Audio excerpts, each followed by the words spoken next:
Is this your brain on drugs? Not exactly. This is your brain on drugs, the real story.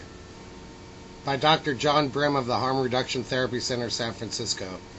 Graphics by David Lovins. Mother Nature has equipped us with a system in our brains that helps us to decide how to behave.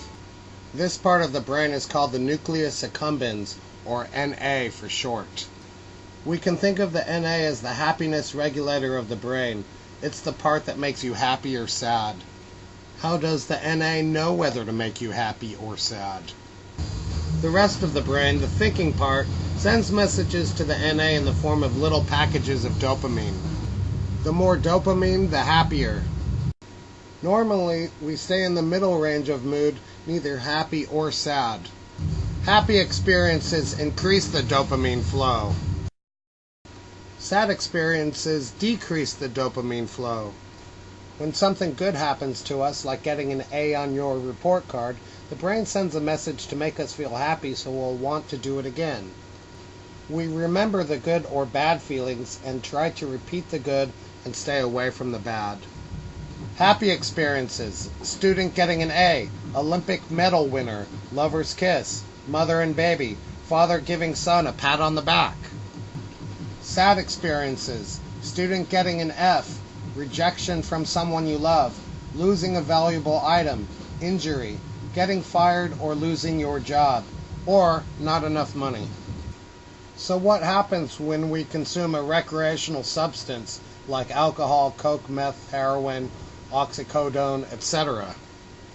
All the recreational substances, as far as we can determine, work by forcing the brain to feed more dopamine to the NA, making us happy without doing anything to earn it. Neuroscientists refer to drugs as hijacking the NA. That is to say, a drug takes over control of our happiness from the rest of the brain. Drugs hit the pedal like a 10-ton weight. So what's the problem? The body knows this isn't normal and thinks the spring has gotten too weak. So it beefs up the spring. Therefore, it takes more drugs to get the same effect. Another way of looking at it is Mother Nature doesn't like to be fooled.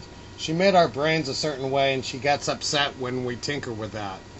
So she says, "It is not natural to be so happy. He is screwing up my system that I've developed over 2 million years. He won't want to do anything useful if it is that easy to get happy. I can fix that." So it takes more and more for the drug to get the same effect. There are two ways to go from here. Door 1 and door 2, if you will. Door 2. Some people push on and continue chasing the high. So what's wrong with door number 2? Well, it gets very expensive, it gets dangerous, it puts you at risk of DUIs, arrest, robbery, etc. And most people won't want to be with you if you become a hardcore dope fiend or drunk. Does door number 2 make you happy? Only in brief bursts. The rest of the time you're scrambling like crazy to fight off dope sickness or the shakes. The end. Questions for future consideration. Why do some people take door 1 and others take door 2?